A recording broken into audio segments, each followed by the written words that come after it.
नमस्कार दोस्तों, मैं आज आपको हिंदी का आपका दूसरा रिवीजन क्लास लेकर आया हूँ। ठीक है, पहली मैंने आपको आपकी रिवीजन क्लास कराई है और आपको फिर एक बार रिवीजन क्लास लेकर आया हूँ।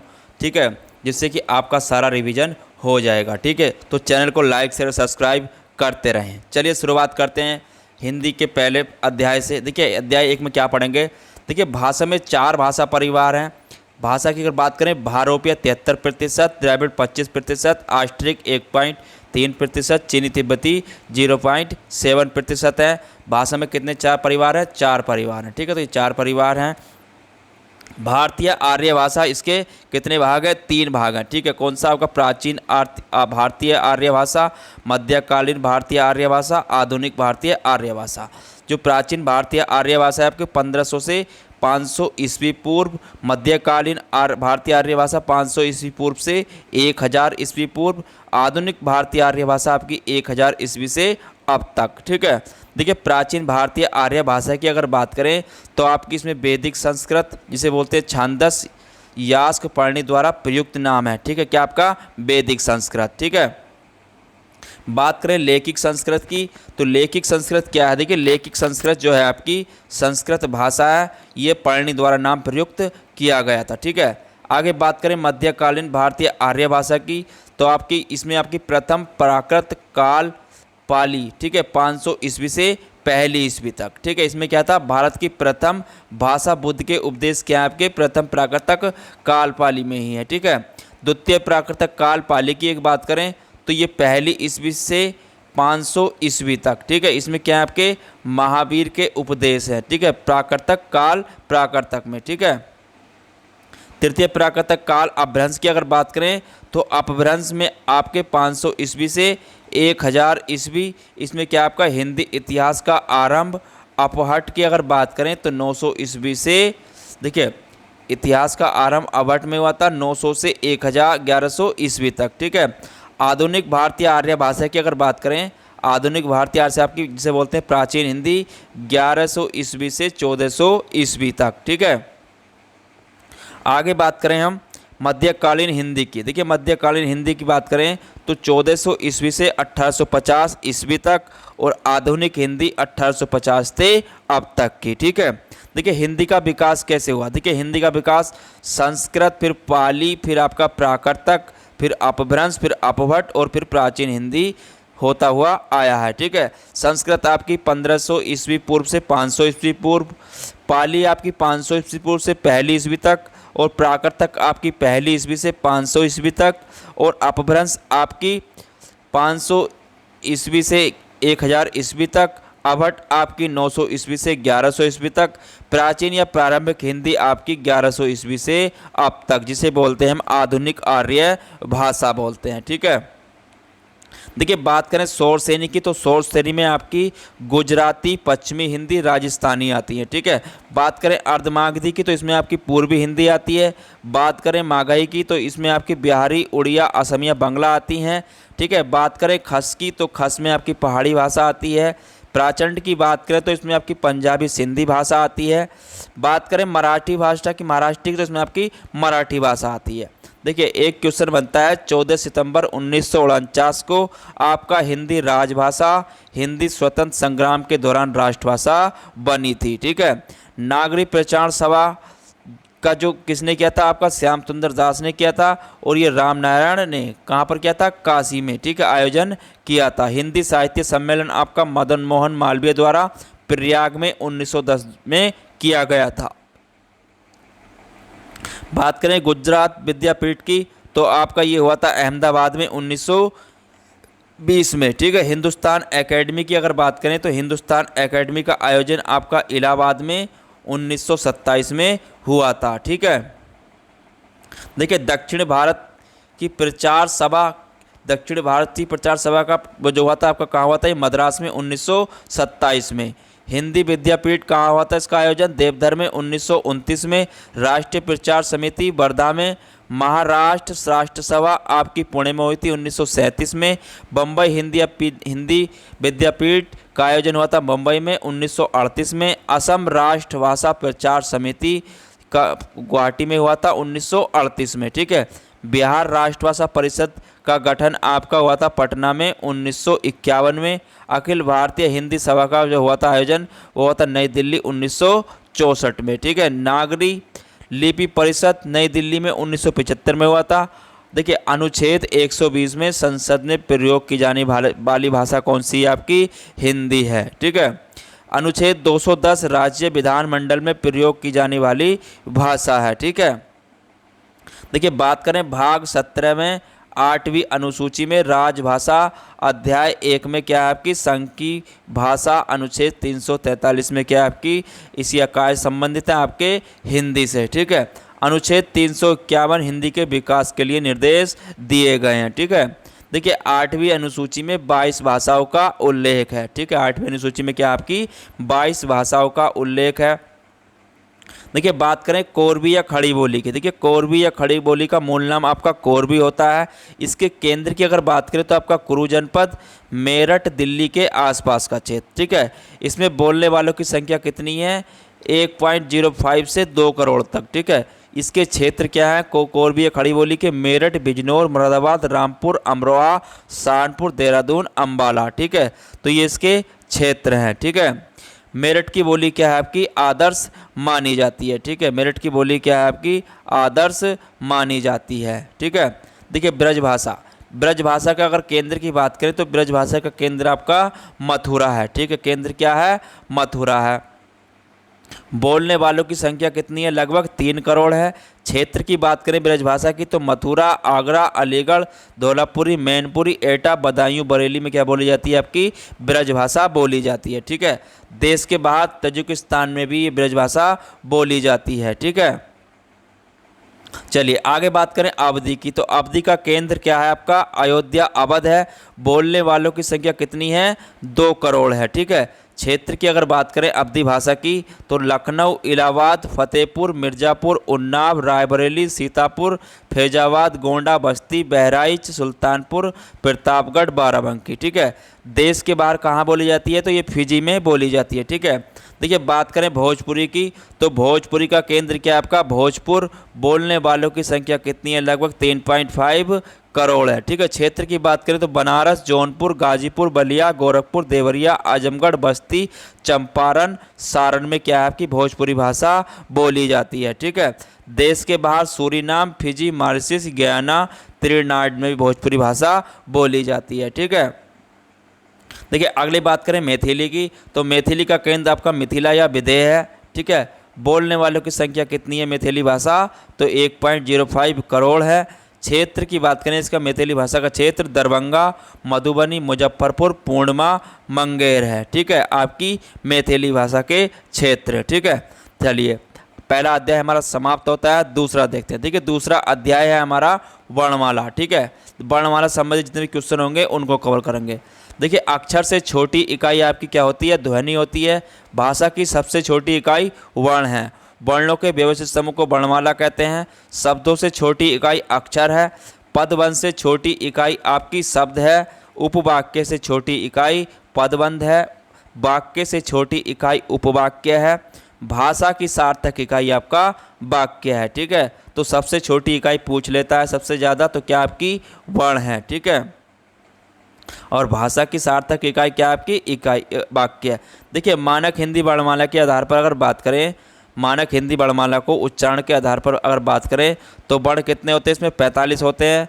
10 स्वर और 35 व्यंजन। ठीक है। ये काय के आधार पर है? उच्चारण के आधार पर। अगर बात करें लेखन के आधार पर तो लेखन के आधार पर इसमें 52 वर्ण होते हैं। ठीक है। 13 स्वर, 35 व्यंजन और आपके 4 संयुक्त व्यंजन इसमें होते हैं। ठीक है। देखिए स्वर की बात करें तो स्वर क्या होते हैं आपके? ए, आ, ई, उ, ऐ, ओ, री, अंग, अह। ठीक है। तो ये क्या आपके स्वर है। व्यंजन की बात करें तो कै वर्ग। ठीक है। कै, ख, घेड़ है। च वर्ग, च, छ, ज, झ हुए। टे वर्ग आपका टे, ठे, डे, डेढ़ है। और डेढ़ है क्या होते हैं आपके? द्विगुण व्यंजन होते हैं। और आपका तय वर्ग तय, थे, दे, ध, न, पै। ठीक है। पै वर्ग की बात करें तो पै, फै, बै, भै में। अंत्यस्थ व्यंजन क्या होते हैं? अंत्यस्थ व्यंजन आपके य, र, ल, होते हैं। ऊष्म व्यंजन की बात करें तो स है क्या है आपके? ऊष्म व्यंजन है। अगर बात करें संयुक्त व्यंजन की तो संयुक्त व्यंजन आपके क्षेत्र गैस होते हैं। ठीक है। तो इन तीनों पे क्वेश्चन पूछ लेता है। ठीक है। अंत्यस्थ और ऊष्म संयुक्त व्यंजन और द्विगुण व्यंजन भी आपसे कभी कभार बहुत ज़्यादा पूछे जाते हैं। ठीक है, देखिए बात करें स्वर की, स्वर पे जो क्वेश्चन बनते हैं उनकी बात करें तो स्वतंत्र रूप से बोले जाने वाले वर्ण क्या कहलाते हैं? स्वर कहलाते हैं। ठीक है, स्वरों का वर्गीकरण कितने प्रकार से किया जाता है? 5 प्रकार से किया जाता है। ठीक है, पहला है आपका मात्रा या उच्चारण के आधार पर। देखिए मात्रा या उच्चारण के आधार पर बात करें तो ह्रस्व स्वर, दीर्घ स्वर और आपके प्लुप स्वर होते हैं। ठीक है, देखिए ह्रस्व स्वर क्या होते हैं? जिनके उच्चारण में कम समय लगता है, जैसे आपका ए ई उ। ठीक है, दीर्घ स्वर क्या होते हैं? जिनके उच्चारण में ह्रस्व स्वर से अधिक समय लगता है, जैसे आपका आ ई उ ऐ औ। ठीक है, ये क्या है? आपके दीर्घ स्वर हैं। ठीक है, प्लुप स्वर की बात करें तो प्लुप स्वर जिनके उच्चारण में दीर्घ स्वर से भी अधिक समय लगता है, जैसे किसी को पुकारने या नाटक में। ठीक है, आगे बात करें जीभ के प्रयोग के आधार पर। ठीक है, आपका पहला हो गया मात्रा या उच्चारण के आधार पर, दूसरा है आपका जीभ के प्रयोग के आधार पर। ठीक है, जीभ के प्रयोग के आधार पर होते हैं आपके अग्रस्वर, जिन स्वरों के उच्चारण में जीभ का क्या करता है? अग्रभाग काम करता है। ठीक है, तो वो आपके अग्रस्वर कहलाते हैं। ठीक है, जैसे आपका ई ऐ। ठीक है, ये आपके अग्रस्वर हैं। ठीक है, मध्य स्वर की अगर बात करें तो मध्य स्वर होते हैं इसमें आपके जिन स्वरों के उच्चारण में जीभ का मध्य भाग काम करता है। ठीक है, जैसे आपका ए क्या है? मध्य स्वर है। ठीक है, तीसरा आता है इसमें आपका पक्ष स्वर। ठीक है, पक्ष स्वर क्या होते हैं? जिन स्वरों के उच्चारण में जीभ का पक्ष भाग काम करता है। ठीक है, जैसे आपका आ उ औ। ठीक है, ये आपके पक्ष स्वर कहलाते हैं। ठीक है, केवल ए क्या है? आपका मध्य स्वर है। ठीक है, तीसरा प्रकार है इसका मुख द्वार या मुख विवर के खुलने के आधार पर। ठीक है, इसमें होते हैं आपके विव्रत, अर्धविव्रत, अर्धसंवृत और संवृत। ठीक है, ये 4 प्रकार के होते हैं मुख द्वार खुलने या मुख विवर के खुलने के आधार पर। देखिए विव्रत क्या होते हैं? जिन स्वरों के उच्चारण में मुख द्वार पूरा खुलता है। ठीक है, जैसे आपका आ हो गया। ठीक है, अर्धविव्रत क्या होते हैं? जिन स्वरों के उच्चारण में मुख द्वार आधा खुलता है, जैसे आपका ए ऐ औ। ठीक है, ये क्या है? आपके अर्धविव्रत है। ठीक है, आगे बात करें अर्धसंवृत की। देखिए अर्धसंवृत क्या होते हैं? जिन स्वरों के उच्चारण में मुख द्वार क्या आधा लगभग बंद रहता है। ठीक है, जैसे आपका ऐ औ। ठीक है, तो इनमें क्या रहता है? मुख द्वार लगभग बंद रहता है। ठीक है, बात करें संवृत की तो संवृत में क्या होता है?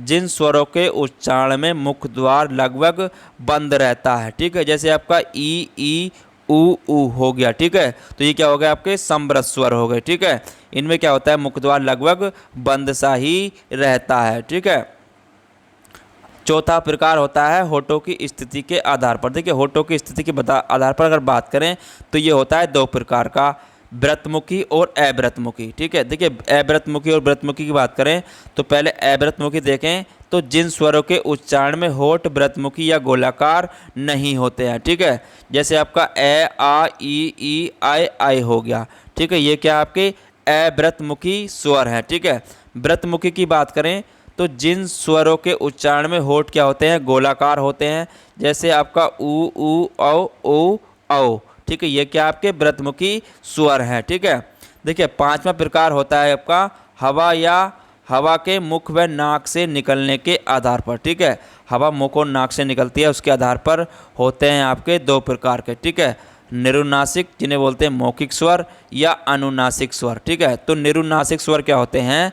जिन स्वरों के उच्चारण में हवा केवल मुख से निकलती है। ठीक है, जैसे आपका ए आ ई हो गया। ठीक है, तो इनमें क्या होती है? हवा केवल मुख से ही निकलती है। ठीक है, अनुनासिक स्वर की बात करें तो अनुनासिक स्वर में आपके जिन स्वरों के उच्चारण में हवा मुंह के साथ साथ नाक से भी निकलती है। ठीक है, जैसे अंग अह ई। ठीक है, जिन पे भी अंग की बिंदी लगी रहती है ऊपर, तो वो क्या होते हैं? आपके अनुनासिक स्वर होते हैं। ठीक है, चलिए आगे बात करें व्यंजन की।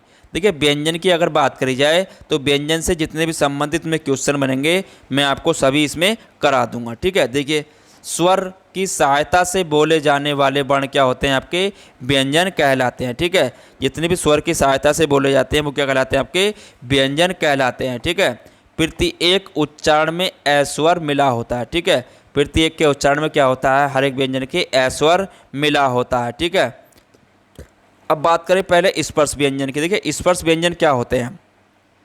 स्पर्श व्यंजन वे होते हैं जिन व्यंजनों का उच्चारण करते समय हवा फेफड़ों से निकलते हुए मुंह के किसी विशेष स्थान, कंठ, तालु, मूर्धा, दांत या होठ का स्पर्श करते हुए निकले। ठीक है, तो उन्हें क्या कहते हैं, हम स्पर्श व्यंजन कहते हैं। ठीक है, वर्ग, उच्चारण और वर्ण की बात करें। देखिए कंठीय वर्ग का उच्चारण स्थान क्या होता है, आपका कंठ होता है। और ये वर्ण जो होते हैं आपके कै, ख, गैड़ हैं, ये क्या होते हैं, आपके कंठीय होते हैं। तालव्य की बात करें तो उच्चारण स्थान का तालु होता है। च, छ, ज, झ, त्रय, मुंह के भीतर का ऊपरी छत का पिछला भाग तालव्य होता है। ठीक है, बात करें मूर्धन्य की तो मूर्धन्य का उच्चारण स्थान आपका मूर्धा होता है। और इनका जो वर्ग होता है वो होता है ट, ठ। ट वर्ग जितना भी होता है आपका मूर्धन्य या मूर्धा जिसे हम बोलते हैं। ठीक है, ट, ठ, ड, मुंह के भीतर की ऊपरी छत का अगला भाग आपका मूर्धन्य स्थान इनका कहलाता है। ठीक है, दंत्य की बात करें तो इनका उच्चारण स्थान आपका दांत होता है।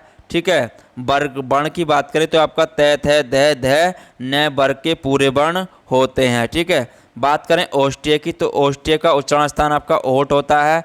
और इसमें जो वर्ण होते हैं आपके प वर्ग के होते हैं। ठीक है, प, फ, ब, भ, में आपके क्या है, ओष्ठ्य वर्ग वर्ण है। ठीक है, देखिए घोषत के आधार पर, घोष का अर्थ क्या होता है, स्वर तंत्रियों में कंपन। ठीक है, घोषत के आधार पर अगर बात करें तो इसमें क्या होते हैं आपके अघोष और आपके घोष। ठीक है, देखिए अघोष क्या होते हैं, जिन ध्वनियों के उच्चारण में स्वर तंत्रियों में कंपन न हो, हर वर्ग का पहला और दूसरा व्यंजन। ठीक है, हर वर्ग का पहला और दूसरा व्यंजन क्या होता है, आपका अघोष होता है। और घोष और सघोष की बात करें तो जिन ध्वनियों में स्वर तंत्रियों में कंपन हो, हर वर्ग का तीसरा और पांचवा व्यंजन क्या होता है आपका मतलब घोष या सघोष होता है। ठीक है, देखिए आगे बात करें प्राणत्व के आधार पर। ठीक है, प्राणत्व का अर्थ क्या होता है, प्राण का अर्थ होता है हवा। ठीक है, तो प्राणत्व के आधार पर व्यंजनों की बात करें तो अल्प प्राण और महाप्राण। ठीक है, कितने प्रकार के होते हैं, अल्प प्राण और महाप्राण। देखिए अल्प प्राण क्या होते हैं, जिन व्यंजनों के उच्चारण में मुख से कम हवा निकले, हर वर्ग का पहला, तीसरा, पांचवा व्यंजन। ठीक है, अल्प प्राण क्या हो गए आपके, हर वर्ग का पहला, तीसरा और पांचवा व्यंजन आपके अल्प प्राण कहलाते हैं। ठीक है, बात करें महाप्राण व्यंजन की। देखिए महाप्राण व्यंजन में क्या होते हैं आपके, जिन व्यंजनों के उच्चारण में मुख से अधिक हवा निकले, हर वर्ग का आपका दूसरा और चौथा व्यंजन क्या होता है, आपका महाप्राण व्यंजन होता है। ठीक है, चलिए बात करें आगे अंत्यस्थ व्यंजन की। देखिए अंत्यस्थ व्यंजन क्या होते हैं, तो अंत्यस्थ व्यंजन वे होते हैं जिन वर्णों का उच्चारण पारंपरिक वर्णमाला के बीच अर्थात स्वरों के व्यंजनों के बीच स्थित होता है। ठीक है, जैसे आपका ये हो गया तो ये क्या है, आपका तालव्य है, उच्चारण स्थान क्या है इसका, तालु है। र हो गया आपका बत्रस्य है, इसका उच्चारण स्थान दंतमूलिया मसूड़ा है। ठीक है, ल का वर्ग जो होता है आपका बत्रस्य होता है और इसका उच्चारण स्थान दंतमूलिया मसूड़ा होता है। ठीक है, ब की बात करें तो ये दंतोष्ठ्य, ऊपर के दांत प्लस निचला होठ इसके द्वारा बोला जाता है। ठीक है, देखिए ये और रे की बात करें तो ये आपके अर्ध स्वर है। ठीक है, ध्वनि जो कभी स्वर और कभी व्यंजन हो। अर्ध स्वर क्या होते हैं, जो कभी स्वर और कभी व्यंजन हो। ठीक है, रे क्या आपका लुठित व्यंजन है, जिनके उच्चारण में जीभ तालु से लुढ़क कर स्पर्श करे। ठीक है, तो ये क्या आपके लुठित व्यंजन है आपका रे। ठीक है, ल क्या है आपका पार्श्व व्यंजन है। ठीक है, ल क्या है आपका पार्श्व व्यंजन है, जिसके उच्चारण में हवा जीभ के पार्श्व बगल से निकल जाए। ठीक है, तो उसे कहते हैं हम पार्श्व व्यंजन कहते हैं। ठीक है, पार्श्व व्यंजन क्या है आपका, केवल ल है। ठीक है, आगे बात करें ऊष्मीय संघर्षी की। देखिए ऊष्मीय संघर्षी क्या होते हैं, जिन व्यंजनों का उच्चारण करते समय हवा वायु में किसी स्थान पर घर्षण या रगड़ खाकर निकले, ऊष्म या गर्मी पैदा करे, तो उसे हम क्या कहते हैं, ऊष्मीय संघर्षी व्यंजन कहते हैं। ठीक है, जैसे आपका स हो गया तो स क्या इस उच्चारण स्थान क्या है आपका, तालुय है और स आपका मूर्धन्य स्थान है। तो ये देखिए ऊष्म संघर्षी क्या आपके स है होते हैं, लेकिन स्थान स का क्या है, तालव्य तालु है मूर्धन्य आपका स का स्थान मूर्धन्य इस वाले का, और इसका उच्चारण स्थान मूर्धा है। स की बात करें इस वाले स की तो आपका बतरसीय है और इसका इस उच्चारण स्थान दंतमूलिया मसूड़ा होता है। ठीक है की बात करें तो स्वरतंत्रीय स्वरतंत्र, देखिए स्वरतंत्रीय स्वतंत्र कंठ के भीतर स्थित जो हैं आपके वो आपके क्या होते हैं सघोष, या देखिए है क्या आपका स्वरतंत्रीय स्वर है। ठीक है, तो इसे क्या बोलते हैं हम सघोष, और महाप्राण भी है को हम बोलते हैं। ठीक है, बात करें आगे उच्चित व्यंजन की। देखिए उच्चित व्यंजन आपके डे और डे होते हैं। ठीक है, जिनके नीचे बिंदी लगी रहती है डे और डे में, जिनके उच्चारण में जीभ पहले ऊपर उठकर मूर्धा का स्पर्श करे और फड़ककर झटके के साथ नीचे आ जाए तो उन्हें क्या कहते हैं हम उच्चित व्यंजन कहते हैं। ठीक है, डे और डे हिंदी को विकसित व्यंजन है। क्या है आपके ये हिंदी के विकसित व्यंजन हैं, ये संस्कृत में नहीं थे। ठीक है, ये क्या थे संस्कृत में नहीं थे। ठीक है, चलिए आगे बात करें। देखिए डे जो है आपका मूर्धन्य सघोष अल्पप्राण है। ठीक है, डे क्या आपका मूर्धन्य सघोष अल्पप्राण भी है, और ये वाला डे जो है आपका मूर्धन्य सघोष महाप्राण भी है। ठीक है, अगला आता है आपका आगत्या ग्रहित ध्वनियाँ। आगत्या ग्रहित ध्वनियाँ की बात करें, देखिए कै वर्ग जो होता है आपका स्पर्श कंठमूल ज्यामूल अघोष अल्पप्राण। ठीक है, आगत ध्वनियाँ क्या होती है जिनमें आपका यहाँ पर बिंदा लगा रहता है। ठीक है, तो ये क्या होती हैं आपकी आगत ध्वनियाँ या ग्रहित ध्वनियाँ होती हैं। ठीक है, ख क्या आपका ऊष्म संघर्षी, इसका उच्चारण स्थान कंठमूल कंठ ज्यामूल, और इसका इसे क्या बोलते हैं हम अघोष और अल्पप्राण भी बोलते हैं। ठीक है, ग की बात करें तो ये आपका ऊष्म संघर्षी है और इसका उच्चारण स्थान वर्ष्य है। ठीक है, ये क्या है आपका संघोष सघोष और अल्पप्राण है। ठीक है, जय की बात करें तो ये ऊष्म संघर्षी है। ठीक है, उच्चारण स्थान का वत्स्य है। ठीक है, और ये आपका सघोष अल्पप्राण है। फे की बात करें तो ये आपका ऊष्म संघर्षी है और इसका उच्चारण स्थान दंतोष्टीय है, और ये अघोष और महाप्राण व्यंजन कहलाता है। ठीक है, देखिए बात करें अयोगवाह की। अयोगवाह क्या होते हैं, इन दोनों का जातीय योग न हो। ठीक है, तो स्वर के साथ और न ही व्यंजन के साथ होता है, इसलिए इन्हें हम अयोग कहा जाता है। ठीक है, फिर भी अर्थ वह करते हैं अयोग प्लस बाहा। ठीक है, अनुस्वर की बात करें अनुस्वर या विसर्ग की, इनका प्रयोग स्वरों की सहायता से व्यंजन को पढ़ने में किया जाता है। ठीक है, काय का अनुस्वर या विसर्ग का प्रयोग। ठीक है, चलिए अध्याय 3 पढ़ते हैं। ठीक है, संधि। संधि की बात करें तो संधि क्या होती है, देखिए संधि दो समीपवर्ती वर्णों के मेल से, देखिए संधि में जितने भी आपके क्वेश्चन बनेंगे मैं सारे टॉपिक वाइज मैंने आपको करा रहा हूँ। ठीक है, बहुत ही शॉर्ट तरीके से और बहुत ही कम समय में आपका रिवीजन करा दे रहा हूँ। ठीक है, देखिए दो समीपवर्ती वर्णों के मेल से जो परिवर्तन होता है उसे हम संधि कहते हैं। ठीक है, संधि में पहले शब्द के अंतिम वर्ण एक दूसरे शब्द के आदि वर्ण का मेल होता है। ठीक है, जैसे आपका देव प्लस आल्य क्या हो गया देवालय हो गया। ठीक है, उसी प्रकार संधि के नियमों द्वारा मिले वर्णों को फिर मूल अवस्था में लाने को संधि विच्छेद कहते हैं। ठीक है, अगर किसी संधि आपका संधि क्या हो गया थी, संधि की अगर बात करें संधि में पहले शब्द के अंतिम वर्ण एक दूसरे शब्द के आदि वर्ण का मेल होता है। ठीक है, जैसे देवालय का क्या हो गया देव प्लस आल्य का देवालय होता है। संधि नियमों द्वारा मिले वर्णों को मूल अवस्था में आने की तो संधि विच्छेद कहते हैं। ठीक है, जैसे आपका परीक्षार्थी। ठीक है, तो इसका मूल क्या हो गया परीक्षा प्लस आरती। जैसे बाक हो गया तो बाक प्लस ईस। ठीक है, देखिए संधि के अगर भेद की बात करें तो संधि के कितने भेद हैं आपके 3, स्वर संधि व्यंजन संधि और विसर्ग संधि।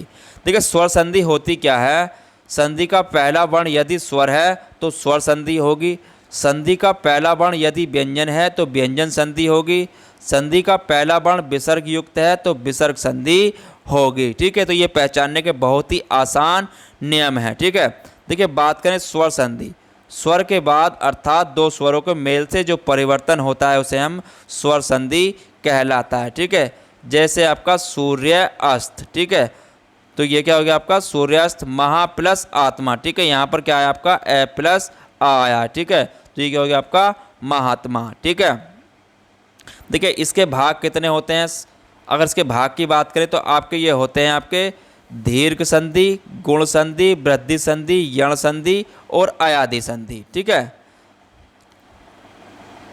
तो भाग कितने होते हैं इसके? 5 भाग। ठीक है, दीर्घ संधि की बात करें तो इसमें आपके ए ई उ आते हैं, गुण संधि में आपका ए ओ आते हैं, वृद्धि संधि में आपके ए ओ होते हैं। ठीक है, यण संधि में आपके यर ल ब होते हैं, अयादि संधि में आपके आय आब होते हैं। ठीक है, दीर्घ संधि की पहले बात करें, दीर्घ संधि। तो दीर्घ संधि में क्या होता है, अगर ए ई उ के पश्चात क्रमशः ह्रस्व स्वर या दीर्घ आए, ए ई ओ आए, तो दोनों को मिलकर क्या हो जाता है आपका आ ई उ हो जाते हैं। ठीक है, जैसे आपका ए प्लस ए के बाद क्या हो जाएगा आपका आ हो जाएगा। ठीक है, ए प्लस ए मिलके आ हो जाएगा। जैसे आपका धर्म प्लस अर्थ। ठीक है, तो यहाँ भी ए और ए क्या हो गया आपके धर्मार्थ। ठीक है, ऐसे ही स्वार्थी, तो यहाँ पर आपका ए आ गया और प्लस अर्थी। ठीक है, तो क्या हो गया स्वार्थी। ठीक है, ऐसे ही आपका यहाँ पर ए आया है। ठीक है, उसके बाद आपका आ आया है, तो दोनों के मेल से क्या हो गया आपका आ हो जाता है। ठीक है, तो इस तरह से भी आ हो जाता है। जैसे आपका देव प्लस आल्य। ठीक है, तो यहाँ पर ए आया है और प्लस यहाँ पर आ आया है। ठीक है, तो क्या हो गया देवालय। ठीक है, यहाँ पर आपका आ गया। ठीक है, तो ये क्या हो गया आपका देवालय। ठीक है, ऐसे ही बात करें नव आगत, तो यहाँ पर नव आगत में क्या आया आपका ए प्लस आपका आ आया है। ठीक है, तो क्या हो गया नवागत। ठीक है, ऐसे ही ए प्लस अगर आ प्लस ए आता है तो भी आपका आ हो जाता है। ठीक है, जैसे आपका परीक्षा प्लस अर्थी। ठीक है, तो यहाँ पर क्या होगा आपका परीक्षार्थी। ठीक है, ऐसे ही सीमा प्लस अंत। ठीक है, तो यहाँ भी आपका आ गया और आपका ए आ गया। ठीक है, तो ये क्या हो गया आपका सीमांत। ठीक है, अगर कहीं पर आ प्लस आ आते हैं तो आपका क्या हो जाता है, आपका यहाँ पर भी आ ही हो जाता है। ठीक है, जैसे महात्मा। ठीक है, तो ये क्या हो गया महा प्लस आत्मा। ठीक है, महात्मा का क्या होगा आपका महा प्लस आत्मा। ठीक है, यहाँ पर भी आ और प्लस आ। ठीक है, तो क्या हो गया आ हो जाता है। ठीक है, अगर कहीं पर ई प्लस ई आ रहे हैं तो आपका भी यहाँ पर ई हो जाएगा। ठीक है, जैसे आपका अति। ठीक है, यहाँ पर छोटी ई आई है। ठीक है, यहाँ पर छोटी ई आई है। ठीक है, यहाँ भी ई आई है। ठीक है, तो ये क्या हो गया आपके क्या हो जाएगा बड़ी ई हो जाता है। ठीक है, तो यहाँ पर क्या हो गया आपका अतीब हो गया। ठीक है, चलिए आगे, अगर कहीं पर ई प्लस ई आ रहे हैं तो आपका यहाँ पर भी क्या हो जाएगा ई ही हो जाएगा। ठीक है, जैसे आपका देखिए अगर छोटी ई बड़ी ई आ रहे हैं तो यहाँ पर भी आपका ई ही हो जाता है। जैसे परि प्लस इच्छा। ठीक है, तो क्या हो गया आपका परीक्षा। ठीक है, ऐसे ही आपका हरि प्लस इस। ठीक है, यहाँ पर भी ई आया है तो यहाँ पर क्या आएगा आपका यहाँ पर भी क्या हो जाएगा आपका बड़ी ई हो जाएगा। ठीक है, तो क्या हो जाएगा आपका हरि प्लस इसका हरीश हो जाएगा। ठीक है, चलिए आगे बात करें गुण संधि की। देखिए गुण संधि में क्या होता है, यदि ए के बाद ई या ई उ या उ आए और रीरी स्वर आए तो दोनों के मिलने से जो होता है आपका आए औ का अर हो जाता है। क्या हो जाता है अर हो जाता है। ठीक है, जैसे आपका अगर कहीं ए प्लस ई आए तो ए हो जाएगा। जैसे कि बात करें नरेंद्र। ठीक है, तो नरेंद्र का संधि विच्छेद क्या होगा आपका नर प्लस इंद्र होगा। ठीक है, जैसे आपका सुरेंद्र, तो सुरेंद्र का संधि विच्छेद क्या होगा सुर प्लस इंद्र होगा। ठीक है, ऐसे ही बात करें पुष्पेंद्र की तो आपका पुष्पेंद्र का संधि विच्छेद जो होगा आपका पुष्प प्लस इंद्र होगा। ठीक है, चलिए आगे बात करें, कहीं पर अगर ए प्लस ई आ रहे हैं तो आपका अय हो जाता है। ठीक है, क्या हो जाता है अय हो जाता है। जैसे नर नरेश का क्या हो जाएगा नर प्लस इस। ठीक है, परमेश्वर का क्या हो जाएगा आपका परम प्लस ईश्वर। ठीक है, अगर कहीं पर आपके आ या ई आ रहे हैं तो भी आपका अय हो जाता है। ठीक है, जैसे आपका रमेंद्र आया है। ठीक है, तो रमेंद्र का क्या हो जाएगा आपका रमा प्लस इंद्र हो जाएगा। ठीक है, चलिए आगे बात करें। देखिए महेंद्र का संधि विच्छेद क्या होगा महा प्लस इंद्र। ठीक है, चलिए आगे, अगर कहीं पर आपका आ प्लस ई आ रहा है तो भी आपका ए हो जाएगा। ठीक है, क्या हो जाएगा ए हो जाएगा। जैसे महेश का संधि विच्छेद क्या होगा आपका महा प्लस ईस। ठीक है, उमेश का संधि विच्छेद क्या होगा आपका उमा प्लस ईस होगा। ठीक है, चलिए आगे, अगर कहीं पर ए प्लस उ आता है तो आपका अव हो जाता है। ठीक है, क्या हो जाता है अव हो जाता है। ठीक है, जैसे वीरोचित का संधि विच्छेद क्या होगा वीर प्लस उचित। ठीक है, ऐसे ही आगे बात करें परोपकार की तो परोपकार का संधि विच्छेद आपका पर प्लस उपकार होगा। ठीक है, चलिए, अगर कहीं पर आपका आ प्लस ऊ आ रहा है तो आपका ओ हो जाएगा, ठीक है। जैसे अगर बात करें सूर्य ऊर्जा की, देखिए सूर्य ऊर्जा की अगर बात करें तो संधि विच्छेद क्या होगा इसका, सूर्य प्लस ऊर्जा, ठीक है। जलोर्मी का संधि विच्छेद क्या होगा, जल प्लस ऊर्मी, ठीक है। चलिए आगे बात करते हैं, कहीं पर अगर आपका आ प्लस ऊ आ रहा है तो आपका ओ हो जाएगा, ठीक है। जैसे महोदय, तो महोदय का संधि विच्छेद क्या होगा आपका, महा प्लस उदय, ठीक है। यहाँ पर आ प्लस ऊ हो गया, ठीक है, तो क्या हो जाएगा आपका ओ हो जाएगा, ठीक है। महोत्सव का संधि विच्छेद क्या होगा आपका, महा प्लस उत्सव, ठीक है। अगर कहीं पर आपका आ प्लस ऊ आ रहा है तो आपका औ होगा, ठीक है। कैसे, जैसे देव ऋषि है, ठीक है, तो देव यहाँ पर आ गया, ठीक है, प्लस ऋषि, ठीक है।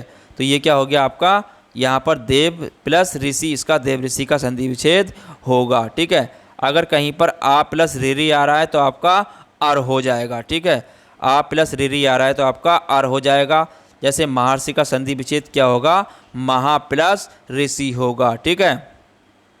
चलिए आगे बात करें वृद्धि संधि की, तो वृद्धि संधि में क्या होता है, यहाँ पर ए या आ के बाद अगर ए या आए आए तो दोनों के मेल से ए हो जाता है, तथा ए और आ के पश्चात ओ आए तो दोनों के मेल से आपका औ हो जाता है, ठीक है। जैसे अगर ए प्लस ए आए तो आई हो गया, कैसे, जैसे एक एक, ठीक है। तो यहाँ पर आपका ए प्लस ए आया है, ठीक है, तो क्या हो गया आपका एक एक, ठीक है। संधि विच्छेद क्या हो जाएगा, एक प्लस एक का क्या होगा, एक एक, ठीक है। जैसे लोक एषणा, ठीक है, तो संधि विच्छेद क्या होगा इसका, लोक प्लस एषणा, ठीक है। आगे बात करें, अगर ए प्लस ए आ रहा है तो आपका ए होगा, ठीक है, क्या होगा आपका ए हो जाएगा। जैसे मतैक्य का संधि विच्छेद की अगर बात करें तो मतैक्य का संधि विच्छेद आपका क्या होगा, मत प्लस ऐक्य, ठीक है। धनेश्वर्य का संधि विच्छेद क्या होगा, धन प्लस ऐश्वर्य, ठीक है, क्योंकि ए प्लस आपका यहाँ पर भी क्या आया है, ए आया है, ठीक है। ऐसे ही आगे बात करें, अगर आपका ए प्लस ए आ रहा है तो ए हो जाएगा, ठीक है। जैसे यहाँ पर सदैव, सदैव का संधि विच्छेद क्या होगा आपका, सद प्लस एव, ठीक है। तो यहाँ पर क्या है आपका दया आ आया है और प्लस यहाँ पर ए आया है, ठीक है, तो क्या होगा संधि विच्छेद सदैव, ठीक है। ऐसे ही बात करें तदेव की, तो तदेव का संधि विच्छेद क्या होगा, तदा प्लस एव, ठीक है, तो तदेव हो जाएगा। चलिए आगे बात करें, अगर कहीं पर आ प्लस ए आ रहा है तो आपका ए हो जाएगा, ठीक है। जैसे महेश्वर्य, ठीक है, तो महेश्वर्य संधि विच्छेद क्या होगा, महा प्लस ऐश्वर्य, ठीक है। ऐसे ही आगे बात करें रमेश्वर्य, तो रमेश्वर्य का संधि विच्छेद क्या होगा, रमा प्लस ऐश्वर्य, ठीक है, क्योंकि यहाँ पर आपका आ प्लस ए हो जाएगा, ठीक है, तो क्या हो जाएगा रमेश्वर्य, ठीक है। अगर कहीं पर आ प्लस ओ आ रहा है तो उसका संधि क्या होगा आपका औ हो जाएगा, ठीक है। जैसे वन औषधि, ठीक है, तो ये कैसे हुआ है, देखिए यहाँ पर आपका वन में ए आया है, ठीक है, और यहाँ पर आपका औषध में ओ आ गया, ठीक है, दोनों के मेल से क्या हो गया आपका औ हो जाएगा, ठीक है, औ हो जाएगा, ठीक है, तो क्या हो गया वनौषधि। ऐसे ही दंत ओष्ठ की बात करें तो दंत ओष्ठ का संधि विच्छेद क्या है आपका, दंत प्लस ओष्ठ, ठीक है, क्योंकि यहाँ पर आपका ए प्लस और आपका यहाँ पर ओ हो जाने के बाद आपका औ हो जाएगा, ठीक है। चलिए आगे बात करें, अगर कहीं पर ए प्लस ओ आता है तो भी आपका औ ही हो जाएगा, ठीक है। देखिए जैसे परम प्लस औदर्य का क्या हो जाएगा संधि विच्छेद आपका परमोदर्य, ठीक है, परमोदर्य का संधि विच्छेद क्या होगा, परम प्लस औदर्य, ठीक है। ऐसे ही परम मोसाद का संधि विच्छेद क्या होगा, परम प्लस औसत, ठीक है। चलिए आगे देखें, आ प्लस अगर ओ आ रहा है तो उसका क्या हो जाएगा आपका औ हो जाएगा, ठीक है। जैसे महा प्लस ओजस्वी, ठीक है, महोजस्वी का क्या हो जाएगा, महा प्लस ओजस्वी, ठीक है। चलिए आगे बात करें, अगर कहीं पर आ प्लस ओ आ रहा है तो उसका क्या हो जाएगा आपका औ हो जाएगा, ठीक है। जैसे महोसत, ठीक है, महोसत, ठीक है, क्या हो गया आपका औ हो गया, ठीक है, तो इसका संधि विच्छेद क्या होगा, महा प्लस औसत, ठीक है। महोदर्य का संधि विच्छेद क्या होगा, महा प्लस औदर्य, ठीक है। चलिए आगे बात करें यण संधि की, तो यण संधि में क्या होता है, यदि ई ऊ और री के बाद भिन्न स्वर आए तो आपका ई और ई का ऊ री व का र हो जाता है, ठीक है। जैसे अगर ई प्लस ए आए तो आपका यह हो जाएगा। कैसे? जैसे अत्यधिक, ठीक है। अत्यधिक का संधि विच्छेद क्या होगा आपका? अति प्लस अधिक, ठीक है। अति प्लस अधिक, ठीक है। यहाँ पर आपका आ गया और यहाँ पर आपका ई आ गया, ठीक है।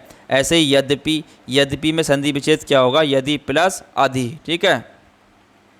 ऐसे ही बात करें आगे, अगर कहीं पर ई प्लस आ रहा है तो आपका क्या हो जाएगा? या हो जाएगा, ठीक है। जैसे इत्यादि, ठीक है। तो इत्यादि का संधि विच्छेद क्या होगा आपका? इति प्लस आदि, ठीक है। ऐसे ही बात करें आगे अत्याचार की, तो अत्याचार का संधि विच्छेद क्या होगा आपका? अति प्लस आचार, ठीक है। अति प्लस आचार, ठीक है। चलिए आगे बात करें, अगर कहीं पर ई प्लस ऊ आ रहा है तो आपका क्या हो जाएगा? यू इसका हो जाएगा, ठीक है। जैसे यहाँ पर आपका अगर ऊपरी प्लस युक्त क्या हो गया आपका? उपरयुक्त, ठीक है। ऊपरी प्लस युक्त संधि विच्छेद का क्या होगा आपका? उपरयुक्त, ठीक है। अगर बात करें देखिए अति प्लस उत्तम तो क्या हो गया आपका? अति उत्तम, ठीक है। यहाँ पर क्या है आपका? ई प्लस ऊ आया, ठीक है। तो क्या हो गया आपका? यहाँ पर यू हो जाता है, ठीक है। ऐसे ही बात करें आगे, कहीं पर अगर ई प्लस ऊ आ रहा है तो भी आपका यू हो जाएगा, ठीक है। जैसे न्यून, ठीक है। नी प्लस ऊन, ठीक है। जैसे बिहू, ठीक है। तो बिहू का बी प्लस उहू, ठीक है। तो क्या हो गया? बिहू हो गया, ठीक है। अगर कहीं पर आपका ई प्लस ए आए तो ये क्या हो जाता है आपका? ये हो जाता है, ठीक है। ई प्लस ए आए तो आपका ये हो जाता है। जैसे प्रति प्लस एक क्या हो जाएगा? प्रति एक, ठीक है। जैसे अधि प्लस एषणा तो क्या हो जाएगा आपका? अध्येषणा, ठीक है।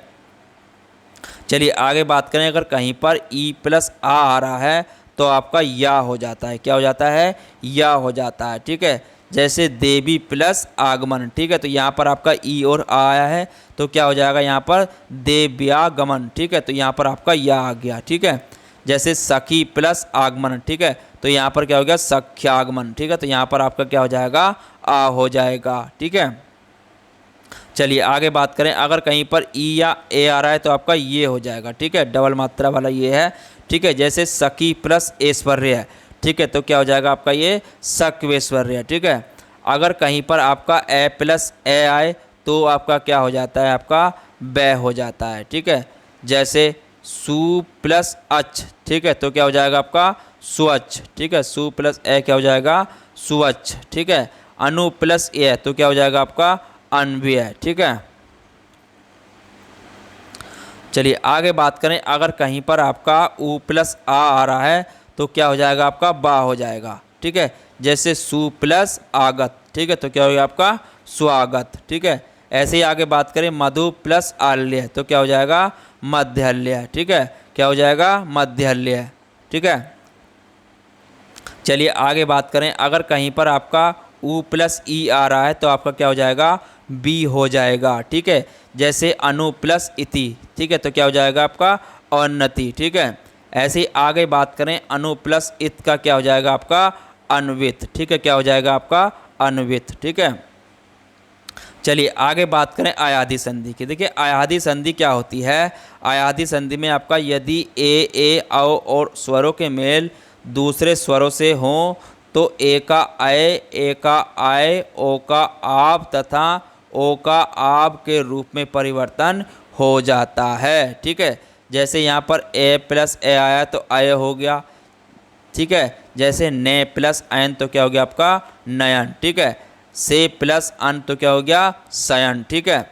ऐसे ही आगे बात करें ए प्लस आय की तो आपका क्या हो गया? आय, ठीक है। जैसे ने प्लस अक क्या हो जाएगा आपका? नायक, ठीक है। जैसे गे प्लस अक क्या हो जाएगा? गायक, ठीक है। ऐसे ही यहाँ पर क्या है आपका? अगर कहीं पर ए प्लस ई आए तो क्या हो जाता है? आप ही हो जाता है, ठीक है। जैसे ने प्लस ई का तो क्या हो जाएगा आपका? नायिका, ठीक है। गे प्लस ई का क्या हो जाएगा आपका? गायिका, ठीक है। जैसे बात करें ओ अगर ए आए तो क्या हो जाता है आपका? अब हो जाता है। क्या हो जाता है? अब हो जाता है, ठीक है। जैसे पो प्लस अन तो क्या हो जाएगा आपका? पवन, ठीक है। जैसे श्री प्लस अन तो क्या हो जाएगा आपका? श्रवण, ठीक है। चलिए अगर आगे बात करें, अगर कहीं पर ओ प्लस ई आ रहा है तो आपका अभी हो जाएगा, ठीक है। जैसे पो प्लस इत्र तो क्या हो जाएगा आपका? इसका संधि पवित्र, ठीक है। आगे बात करें गो प्लस इनी, ठीक है, तो गो प्लस इनी का संधि क्या हो जाएगा आपका गवनी, ठीक है। अगर कहीं पर आपका ओ प्लस ई आएगा तो उसका अवी हो जाएगा, ठीक है, जैसे गो प्लस इस, ठीक है, तो क्या हो जाएगा आपका गविस, ठीक है। अगर कहीं पर आपका ए प्लस ए ओ प्लस ए आ रहा है तो क्या हो जाएगा आपका आव हो जाएगा, ठीक है, जैसे पो प्लस अन तो क्या हो जाएगा आपका पावन, ठीक है। अगर कहीं पर आपका ओ प्लस ई आए तो क्या हो जाएगा आपका आवी हो जाएगा, ठीक है, जैसे नो प्लस इक, ठीक है, तो क्या हो जाएगा आपका नाविक, ठीक है। अगर कहीं पर आपका ओ प्लस ऊ आ रहा है तो क्या हो जाएगा आपका आबू हो जाएगा, ठीक है, जैसे भो प्लक उक तो क्या हो गया आपका भावुक, ठीक है। ऐसे ही बात करें आगे व्यंजन संधि की, ठीक है। व्यंजन संधि क्या होती है, तो व्यंजन के बाद स्वर या व्यंजन आने से जो परिवर्तन होता है उसे हम व्यंजन संधि कहते हैं, ठीक है। जैसे कै प्लस ई क्या हो गया आपका गी हो जाएगा। जैसे बात करें बाक प्लस इक, ठीक है, बाक प्लस ईस तो क्या हो गया आपका बागीस, ठीक है। आगे बात करें तय प्लस अगर जय आ रहा है तो आपका जय जय हो जाएगा, ठीक है, आधा जय और जय हो जाएगा, ठीक है। ठीक है, सज्जन का संधि विच्छेद क्या होता है आपका सत प्लस जन होता है, ठीक है। चलिए आगे बात करें कहीं पर आपका अगर देखिए कहीं आपका अगर तय प्लस है आ रहा है तो क्या हो जाएगा आपका दय आधा ध और दय हो जाता है, ठीक है। जैसे उद्धार में आपका संधि विच्छेद क्या होगा उत प्लस हार, इसका संधि विच्छेद होगा, ठीक है। चलिए अगला टॉपिक की बात करेंगे अध्याय 4। देखिए अध्याय 4 में हम पढ़ेंगे समास, ठीक है। देखिए जितने भी टॉपिक करा रहा हूँ सबको आपका रिवीजन में करा रहा हूँ, ठीक है, बहुत जल्दी करा रहा हूँ, कोशिश कर रहा हूँ आपका जल्दी हो जाए, ठीक है। तो इसलिए आप पूरी क्लास देखें, छोड़ के बिल्कुल ना जाएं, ठीक है। चलिए समास के जितने भी क्वेश्चन बनेंगे सभी इसमें कवर हो जाएंगे, ठीक है। देखिए समास का अर्थ क्या होता है, तो संक्षेप होता है, दो या दो से अधिक शब्दों से मिलकर बने हुए सार्थक शब्द को हम समास कहते हैं, ठीक है। समास विग्रह क्या होता है, समस्त पदों के सभी पदों को अलग अलग किए जाने की प्रक्रिया क्या कहलाती है आपकी समास विग्रह या व्यास कहलाती है, ठीक है। समास के भेद कितने होते हैं, तो 6 होते हैं। पहला होता है आपका अव्ययी भाव समास, दूसरा तत्पुरुष समास, तीसरा कर्मधारय समास, चौथा द्विगु समास, पांचवा द्वंद्व छंद समास और आपका छठा होता है बहुब्रीहि समास, ठीक है। देखिए पदों की प्रधानता के आधार पर अगर वर्गीकरण की बात करें जिसमें पूर्व पद प्रधान होता है तो वहाँ पर आपका अव्ययी भाव समास होता है। अगर जहाँ पर उत्तर पद प्रधान होता है तो वहाँ पर आपका तत्पुरुष या कर्मधारय व द्विगु समास होता है, ठीक है। जहाँ पर दोनों पद प्रधान हो वहाँ पर आपका द्वंद्व समास होता है। दोनों पद अप्रधान होते हैं जहाँ पर तो वहाँ पर आपका बहुब्रीहि समास होता है, ठीक है। इसमें क्या होता है कोई तीसरा अर्थ प्रदान होता है, ठीक है। देखिए बात करें अव्ययी भाव समास की, जिस समास का पहला पद अव्यय तथा प्रधान हो उसे हम अव्ययी भाव समास कहते हैं, ठीक है। पहचान कैसे करेंगे, पहला पद अनु जो होगा आपका अनु आ प्रति भर यथा यावत हर आदि से होता है, ठीक है। जैसे आपका क्या हो गया अनुरूप, ठीक है, अनु प्लस रूप, फिर पूर्व पद क्या हो गया इसमें आपका अनु, उत्तर पद क्या हो गया रूप, ठीक है। तो समास पद क्या होगा इसका अनुरूप, ठीक है। तो विग्रह क्या होगा रूप के योग्य, ठीक है। ऐसे ही बात करें आजन्म, ठीक है, तो इसमें क्या है आपका आजन्म, ठीक है। तो समास पद क्या होगा इसमें आजन्म और विग्रह क्या होगा जन्म से लेकर, ठीक है। बात करें प्रति प्लस दिन, ठीक है, तो समास पद क्या होगा प्रतिदिन, ठीक है। इसका विग्रह क्या होगा प्रत्येक दिन, ठीक है। भर प्लस पेट, ठीक है, तो इसमें पहला पद क्या आया भर आया है, ठीक है, उत्तर पद आपका पेट हो गया, ठीक है। तो इसका समास पद आपका क्या होगा भर पेट, ठीक है, विग्रह क्या होगा पेट भर के, ठीक है। ऐसे ही बात करें यथा संभव, ठीक है, तो यथा संभव में क्या आपका समास पद क्या होगा यथा संभव और विग्रह क्या होगा जैसा संभव हो, ठीक है। हर दिन, ठीक है, हर क्या होगा इसमें पूर्व पद और उत्तर पद आपका दिन हो गया और इसका समास पद होगा आपका हर दिन और विग्रह होगा प्रत्येक दिन, ठीक है। चलिए आगे बात करें तत्पुरुष समास की, तो तत्पुरुष समास में क्या होता है जिस समास में बाद या उत्तर पद प्रदान होता है, ठीक है, तो क्या कहलाते हैं तत्पुरुष समास कहलाते हैं, ठीक है। तथा दोनों पदों के बीच कारक चिन्ह लुप्त हो जाता है उसे हम तत्पुरुष समास कहते हैं, ठीक है। जैसे राजा का कुमार क्या हो गया राजकुमार, ठीक है। जैसे धर्म का ग्रंथ क्या हो गया धर्म ग्रंथ, ठीक है। तत्पुरुष समास के कितने भेद हैं तो 6 भेद हैं। पहला है आपका कर्म तत्पुरुष, ठीक है, ये होता है आपका द्वितीय तत्पुरुष, ठीक है। इसमें कर्म कारक विभक्ति को का क्या होता है, लोप हो जाता है, ठीक है। उदाहरण की बात करें जैसे गगन को चूमने वाला, ठीक है, तो ये क्या हो गया आपका गगनचुंबी, ठीक है। इसका समस्त पद क्या हो गया, गगनचुंबी, ठीक है। करण तत्पुरुष की बात करें तो इसे तृतीय तत्पुरुष है, ठीक है। इसमें क्या होता है, करण कारण विभक्ति से के द्वारा का लोप हो जाता है, ठीक है, से के द्वारा का लोप हो जाता है, ठीक है। जैसे उदाहरण की बात करें रेखा से अंकित, ठीक है, तो ये विग्रह रेखापद रेखांकित शब्द क्या है, इसमें समस्त पद हैं, ठीक है। रेखांकित क्या आपका समस्त पद है, ठीक है। जैसे सूर के वीर, सूर के द्वारा रचित, ठीक है, तो यहाँ पर इसका लोप हो गया सूर, तो क्या होगा सूरचरित, ठीक है। चलिए बात करें आगे संपादन तत्पुरुष की, तो इसमें क्या होता है आपका ये चतुर्थ तत्पुरुष होता है, ठीक है, चतुर्थी तत्पुरुष होता है।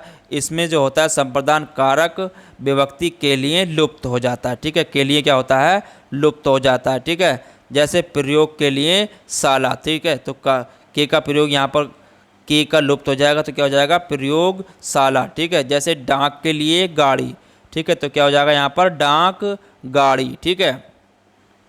आगे बात करें आपादान तत्पुरुष की, देखिए आपादान तत्पुरुष क्या होता है आपका पंचमी तत्पुरुष होता है, क्या होता है पंचमी तत्पुरुष होता है। इसमें आपादान कारक की विभक्ति से अलग होने का भाव हो जाता है, ठीक है। उदाहरण की बात करें जैसे देश से निकाला, तो क्या हो जाएगा देश निकाला, ठीक है, तो देश से का क्या हो गया यहाँ पर लोप हो गया, ठीक है। जैसे जल से हीन, तो क्या हो जाएगा जलहीन, ठीक है, तो से का क्या हो जाता है लोप हो गया, ठीक है। आगे बात करें संबंध तत्पुरुष की, तो संबंध तत्पुरुष आपका षष्टमी तत्पुरुष है, ठीक है। इसमें क्या होता है संबंध कारक विभक्ति का के की के का लुप्त हो जाता है, ठीक है, का के की क्या हो जाता है लुप्त हो जाता है, ठीक है। जैसे राजा की आज्ञा, ठीक है, तो क्या हो गया आपका यहाँ पर की को लोप कर दें तो क्या हो जाएगा राज आज्ञा, ठीक है। जैसे पर के अधीन, ठीक है, तो के का लोप हो जाएगा तो क्या हो जाएगा पराधीन, ठीक है। जैसे गृह का स्वामी, तो क्या हो जाएगा का लोप करेंगे तो गृह स्वामी, ठीक है।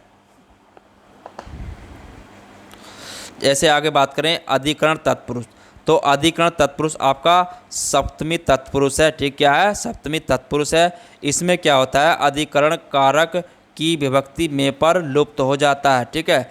उदाहरण की बात करें जैसे धर्म में वीर, ठीक है, तो यहाँ पर में का लोप हो गया, क्या हो गया आपका धर्मवीर, ठीक है। ऐसे ही बात करें आगे आप पर बीती, ठीक है, तो क्या हो जाएगा आपका आप बीती, ठीक है, तो यहाँ पर का लोप हो जाता है, ठीक है। चलिए आगे बात करें कर्मधारय समास की, तो कर्मधारय समास में क्या होता है जिस पद का उत्तर पद प्रधान हो तथा पूर्व पद उत्तर पद उपमान उपमेय अथवा विशेषण विशेष्य संबंध हो तो वहाँ पर आपका कर्मधारय समास कहलाता है, ठीक है। पहचान के लिए क्या करेंगे विग्रह करने पर दोनों पद के मध्य में है जो के समान होता है, ठीक है। जैसे लाल है जो मणि, ठीक है, तो क्या हो गई आपकी लाल मणि। कमल के समान नयन, ठीक है, तो क्या हो गए कमल नयन।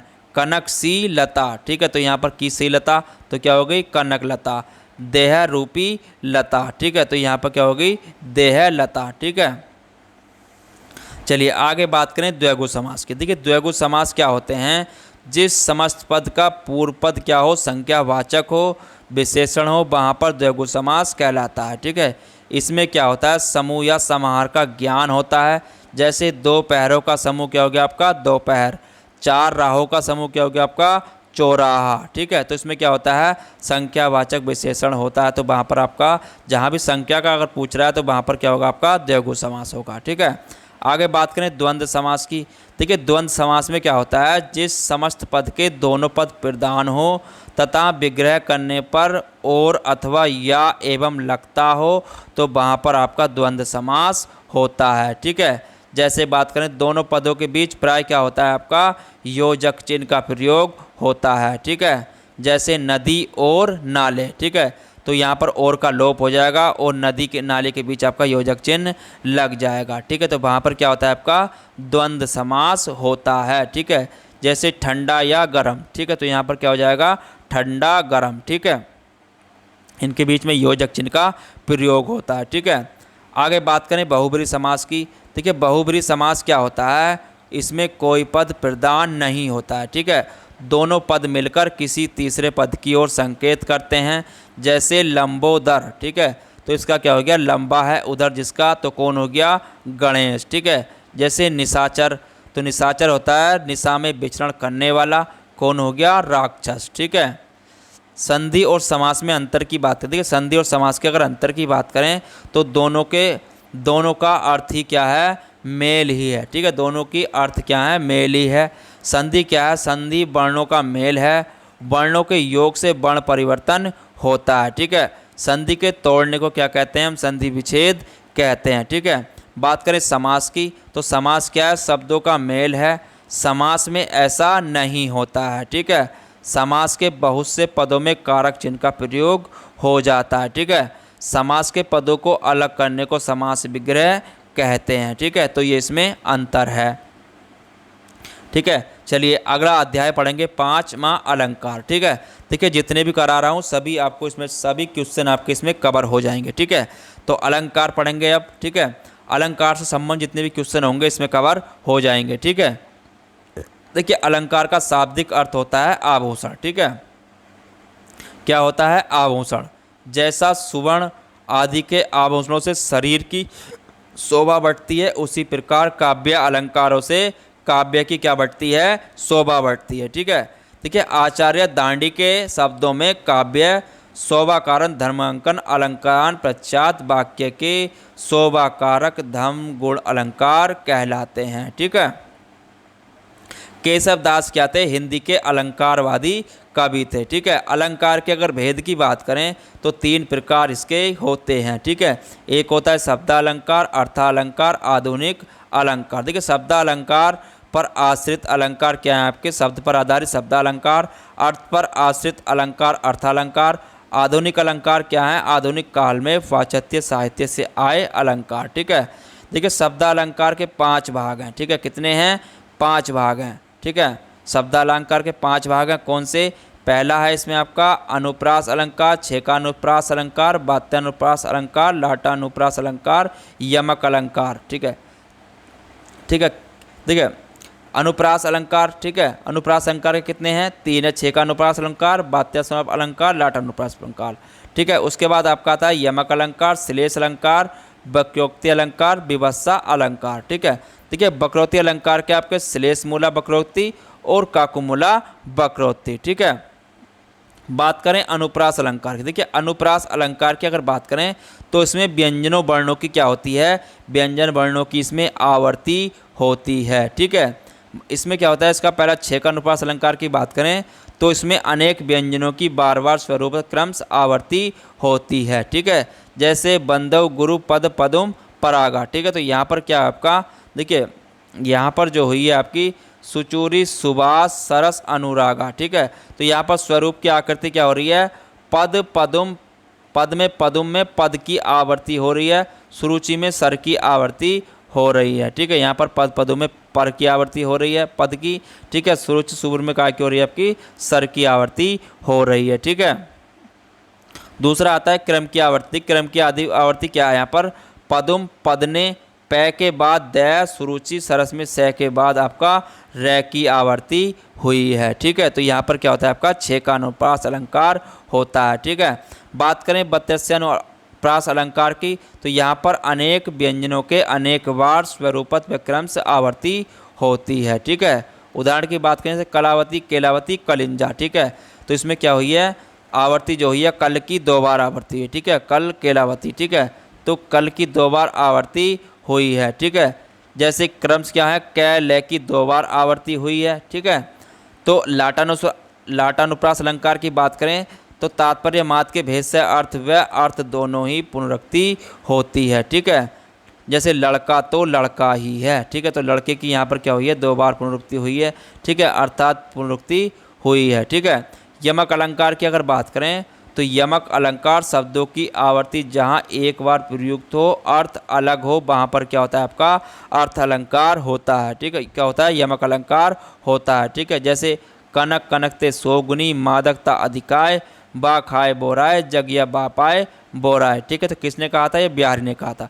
पहले कनक का जो अर्थ है वो सोना है, दूसरे का आपका धतूरा है, ठीक है। चलिए बात करें श्लेष अलंकार की। तो श्लेष अलंकार में क्या होता है, एक शब्द में एक से अधिक अर्थ जुड़े हों, जहाँ कोई शब्द एक ही बार प्रयुक्त हो किंतु प्रसंग भेद में उसका अर्थ अलग हो। ठीक है, तो वहाँ क्या होता है आपका श्लेष अलंकार होता है। ठीक है, जैसे रहीमन पानी राखिए बिन पानी सब सून, पानी गए न उभरे मोती मानस चून। ठीक है, तो पहले मोती का अर्थ यहाँ पर क्या है आपका, मोती का अर्थ क्या है, चमक। ठीक है, और मानुष का अर्थ यहाँ क्या है आपका, प्रतिष्ठा, और चून का अर्थ है आपका पानी। ठीक है, तो यहाँ पर क्या है, सबका अलग अर्थ जो है आपका यहाँ पर अलग अलग हुआ है। ठीक है, अर्थालंकार की अगर बात करें तो अर्थालंकार में जो भेद हैं आपके, उपमा अलंकार। ठीक है, उपमा अलंकार में क्या होता है, उपमेय प्रस्तुत होता है जिसकी उपमा दी जाए। ठीक है, उपमान या प्रस्तुत इसमें क्या होता है, जिसकी उपमा दी जाए। ठीक है, समान धर्म गुण उपमेय व उपमान में पाया जाने वाला उभयनिष्ठ गुण है। सदृश्यवाचक शब्द कहते हैं, किसे कहते हैं, उपमेय व उपमान की समता वाला शब्द है। ठीक है, उदाहरण की बात करें, सा, ऐसा, जैसा, त्यो सदस्य क्या है आपके उपमा अलंकार है। ठीक है, देखिए संदेह क्या होता है, संदेह में उपमेय का उपमान संदेहर होता है। ठीक है, जैसे बात करें, यह मुख है या चंद्र है। ठीक है, यह मुख है या चंद्र है। ठीक है, उत्प्रेक्षा अलंकार की बात करें तो यहाँ पर उपमेय में उपमान की संभावना होती है। क्या होती है, उपमेय में उपमान की संभावना होती है। ठीक है, उदाहरण जैसे मुख मानो चंद्र है। ठीक है, बोधक शब्द क्या है, इसमें क्या आते हैं आपके, मानो, मनु, जानो, जनु, इसमें शब्द आते हैं। ठीक है, बात करें रूपक अलंकार की तो उपमेय में उपमान का आरोप होता है, निषेध रहित क्या होता है, निषेध रहित होता है। ठीक है, जैसे उदाहरण मुख चंद्र है। ठीक है, चलिए अगला बात करें आगे अध्याय 6 छंद की। देखिए छंद के जितने भी क्वेश्चन बनेंगे वो इसमें सब आपके कवर हो जाएंगे। ठीक है, तो छंद में होता क्या, देखिए छंद का दूसरा नाम क्या आपका पिंगल भी है। ठीक है, इसके प्रेरणा कौन थे, पिंगल ऋषि थे। छंद का सर्वप्रथम उल्लेख ऋग्वेद में मिलता है। गद का नियामक व्याकरण है। ठीक है, छंद, पद का नियामक क्या है आपका, छंद शास्त्र है। ठीक है, गद का नियामक क्या है आपका व्याकरण, और पद का नियामक आपका छंद शास्त्र है। ठीक है, छंद के अंग कितने हैं आपके, 7 हैं। ठीक है, चरण, पद, पाद, वर्ण और मात्रा, संख्या और क्रम, गण, गति, यति, विराम। ठीक है, और तुक क्या है, छंद के अंग हैं। ठीक है, देखिए चरण की बात करें तो चरण में क्या होता है, चरण 2 प्रकार के होते हैं, समचरण और विषम चरण। ठीक है, प्रथम व तृतीय चरण को हम विषम चरण कहते हैं। ठीक है, द्वितीय व चतुर्थ चरण को हम समचरण कहते हैं। ठीक है, प्रथम और तृतीय चरण को क्या कहेंगे हम, विषम चरण, और द्वितीय चतुर्थ चरण को हम समचरण कहते हैं। ठीक है, बात करें वर्ण और मात्रा की। देखिए एक स्वर वाली ध्वनि को वर्ण कहते हैं, दीर्घ स्वर या ह्रस्व स्वर होते हैं। ठीक है, दीर्घ स्वर या ह्रस्व स्वर होते हैं। वर्ण के कितने प्रकार होते हैं, 2 प्रकार होते हैं, ह्रस्व स्वर वाले वर्ण, ह्रस्व वर्ण या लघु वर्ण। ठीक है, जिन्हें बोलते हैं ए, आ, ई, री, री, कै, खे, की, कू, क्या है आपके ह्रस्व स्वर वाले वर्ण हैं। ठीक है, देखिए दीर्घ स्वर वाले वर्ण की बात करें तो इसमें होते हैं दीर्घ वर्ण या गुरु वर्ण, जैसे आपका आ, ई, उ, आई, औ, का, की, कू, के, कौ। ठीक है, तो ये क्या आपके दीर्घ स्वर वाले वर्ण हैं। ठीक है, मात्रा की अगर बात करें, देखिए मात्रा क्या होती है, तो मात्रा होती है किसी वर्ण या ध्वनि के उच्चारण काल को हम मात्रा कहते हैं। ठीक है, ह्रस्व वर्ण के उच्चारण में जो समय लगता है उसे एक मात्रा कहते हैं। ठीक है, दीर्घ वर्ण के उच्चारण में जो समय लगता है उसे 2 मात्रा माना जाता है। ठीक है, मात्रा कितने प्रकार की होती है, तो 2 प्रकार की होती है, ह्रस्व और दीर्घ। ठीक है, कितने प्रकार की होती है, ह्रस्व और दीर्घ। ठीक है, ह्रस्व में क्या आते हैं आपके ए, ई, उ, री की मात्रा, और दीर्घ में आपकी आ, ई, ए, आई, औ की मात्रा। ठीक है, संख्या और क्रम की बात करें तो संख्या और क्रम क्या होता है, संख्या वर्णों और मात्राओं की गणना होती है। क्रम क्या होता है, लघु गुरु के स्थान निर्धारण करता है। वार्णिक छंदों के सभी चरण और क्रम दोनों समान होते हैं। ठीक है, क्या होते हैं, वार्णिक छंदों के सभी चरण और क्रम समान होते हैं। ठीक है, मात्रिक छंदों के सभी चरण में संख्या, मात्रा की संख्या तो समान होती है लेकिन क्रम समान नहीं होते हैं। ठीक है, जैसे आपका देखिए बात करें गण या समूह की। गण या समूह क्या होते हैं, गण केवल वार्णिक छंदों पर लागू होते हैं, गण 3 वर्ण होते हैं, ठीक है। गण में कितने वर्ण होते हैं? 3 वर्ण होते हैं। गणों की संख्या कितनी है आपकी? 8 है, ठीक है। यमण, मगड़, तगड़, रगड़, जगड़, भगड़, नगड़, सगड़, ये कितने हैं आपके? 8 गण हैं, ठीक है। बात करें गति की, तो गति क्या है? छंद के पढ़ने के प्रवाह या लय को हम गति कहते हैं, ठीक है। मात्रिक छंदों में गति का महत्व अधिक होता है, वार्णिक छंदों में गति का महत्व कम होता है, ठीक है। देखिए, वार्णिक छंदों में लघु गुरु का स्थान निश्चित रहता है, यांत्रिक छंदों में लघु गुरु का स्थान निश्चित नहीं रहता है, ठीक है। बात करें यति विराम की, तो यति विराम क्या होता है? देखिए, छंद में वर्ण या मात्रा पर सांस लेने के लिए रुकना पड़ता है, इसी रुकने के स्थान को यति या विराम कहते हैं, ठीक है। क्या कहते हैं? यति या विराम कहते हैं, ठीक है। छोटे छंदों में साधारणतः यति चरण के अंत में क्या होती है? चरण के अंत में। बड़े छंदों में एक ही चरण में एक से अधिक विराम होते हैं, ठीक है। काय में? यति या विराम में, ठीक है। बात करें तुक की, देखिए तुक क्या होती है? छंद के चरणांत की अक्षर मैत्री को हम तुक कहते हैं, ठीक है। समान स्वर व्यंजन की स्थापना, ठीक है। इसमें क्या होती है? समान स्वर व्यंजन की स्थापना होती है, ठीक है। अंत में तुक हो तो उसे तुकांत छंद कहते हैं, अंत में तुक न हो तो उसे हम अतुकांत छंद कहते हैं, ठीक है। छंद के भेद की बात करें, देखिए वर्ण व मात्रा के आधार पर कितने प्रकार के होते हैं? 3 प्रकार के, ठीक है। पहले आपके वार्णिक छंद या व्रत बोलते हैं, देखिए जिस छंद के सभी चरणों में वर्णों की संख्या समान हो तो वहाँ पर क्या होगा? वार्णिक छंद। देखिए सम साधारण 26 वर्ण तक और दंडक आपका 26 वर्ण से अधिक, ठीक है। तो वहाँ पर क्या होता है? आपका सम होता है, जहाँ पर आपका अगर 26 वर्ण तक है, ठीक है। दंडक होगा 26 वर्ण से अधिक है, ठीक है। बात करें मैत्रिक छंद या जीत की, देखिए जिस छंद के सभी चरणों में मात्राओं की संख्या समान होती है तो वहाँ पर आपका सम साधारण 32 मात्रा तक, ठीक है। दंडक होगा 32 मात्रा से अधिक, ठीक है। देखिए बात करें मुक्त छंद की, तो मुक्त छंद में क्या होता है? जिस छंद में वर्णिक या मात्रिक प्रतिबंध न हो, ठीक है, तो वहाँ क्या होता है? आपका मुक्त छंद होता है, ठीक है। देखिए बात करें मात्रिक छंद या सममात्रिक छंद की, ठीक है, तो जैसे चौपाई सभी मात्रा, ठीक है। मात्रिक छंद में क्या होती है? सभी 16 मात्रा होती हैं, किसमें? चौपाई क्या आपका मात्रिक छंद है, ठीक है। रोला में क्या होता है? आपका 24 मात्रा होती हैं। वीर या आला में आपकी 31 मात्रा होती है, ठीक है। अर्ध सम या मात्रिक छंद में क्या होती है? देखिए अर्ध सम या मात्रिक छंद क्या आपका? बर्वे, तो बर में विषम चरण में आपकी 12 मात्रा होती हैं, सम चरण में आपकी 7 मात्रा होती हैं, ठीक है। दोहा में क्या होता है? विषम चरण में आपकी 13 मात्रा होती हैं और सम चरण में आपकी 11 मात्राएं होती हैं, ठीक है। बात करें सोरठा की, तो सोरठा के विषम चरण में आपकी 11 मात्राएं और सम चरण में 13 मात्राएं होती हैं, ठीक है। उल्लास की अगर बात करें तो उल्लास में विषम चरण में 15 मात्रा और सम चरण में आपकी 13 मात्रा होती है, ठीक है। देखिए आगे बात करें विषम मात्रिक छंद की, तो विषम मात्रिक छंद में जो होती हैं आपकी कुंडलियाँ, इसमें क्या होती हैं? दोहा प्लस रोला, ठीक है। छप्पे में क्या होती हैं? रोला प्लस उल्लास, ठीक है। तो ये विषम मात्रिक छंद होते हैं, ठीक है। तो आपका छंद का टॉपिक समाप्त हुआ, ठीक है। अब पढ़ेंगे रस। देखिए रस से जितने भी क्वेश्चन इसमें बनेंगे उसको सभी को इसमें कवर किया गया, ठीक है। देखिए काव्य के पढ़ने या सुनने से जिस आनंद की अनुभूति होती है उसे हम रस कहते हैं, ठीक है। रस की काव्य आत्मा या प्राण है, ठीक है। रस काव्य की क्या है? आत्मा या प्राण है, ठीक है। रस के अवयव या अंग की बात करें तो रस के अवयव अंग हैं आपका स्थायी भाव, विभाव, अनुभाव, व्यवचारी भाव या संचारी भाव, ठीक है। स्थायी भावों की संख्या कितनी है आपकी? 9 है, ठीक है। स्थायी भाव प्रधान भाव होता है, क्या होता है? प्रधान भाव होता है। विभाव 2 प्रकार के होते हैं, एक आपका आलम्बन विभाव, दूसरा होता है आपका उद्दीपन विभाग, ठीक है।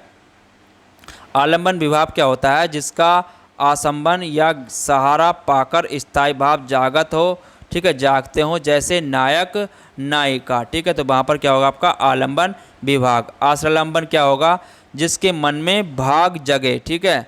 विषालंबन जिसके कारण मन में भाग जगे, ठीक है। यदि राम के मन में सीता के प्रति भाव जागता है तो राम क्या है? यहाँ पर आश्रय हैं होंगे तो, और सीता क्या होगी? यहाँ पर विषय होगी, ठीक है।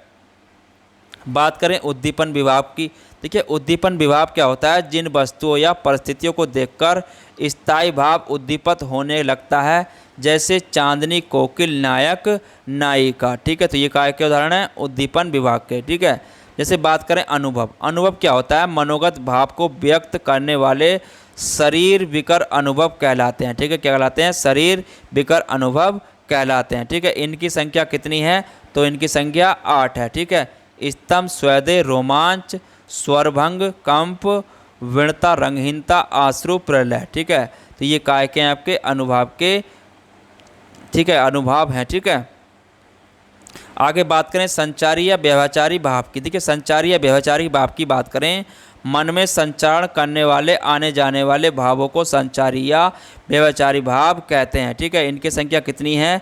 33 है। ठीक है, इसमें आपका हर्ष, विवाद, भय, लज्जा, गलनी, चिंता, शंका, मोह, गर्व, उत्सुकता, असूया, दूसरों के उत्सव के प्रति, अमर्ष, विरोधी के द्वारा मुख, उग्रता, चपलता, दीनता, जड़ता, आवेग, मति, चैतन्य, लाभ, विवर्तक, श्रम, आलस्य, निद्रा, स्वापन, स्मृति, मद, उन्मद, अपस्मार, मूर्छा, व्याधि, रोग, मरण, निर्वेद, अपने को कोसना, धिक्कारना, धैर्य, चित्त, चंचलता का अभाव। 33वां है आपका आहिता। ठीक है, अर्श आदि भावों का छिपना। ठीक है, तो ये आपका रस का चैप्टर भी यहाँ पर आपका पूरा हो गया। ठीक है, देखिए रस में आपका ज़्यादा नहीं, इनके संचारी व्यभिचारी संख्या कितनी थी? आपकी 33 थी, ये मैंने आपको बता दी है। ठीक है, तो ये आपका रस का चैप्टर भी यहीं पर आपका समाप्त हो गया। ठीक है, अगला लास्ट अध्याय है हमारा हिंदी का 8वां, शब्द और पद। ठीक है, शब्द और पद की अगर बात करें, देखिए शब्द क्या होते हैं?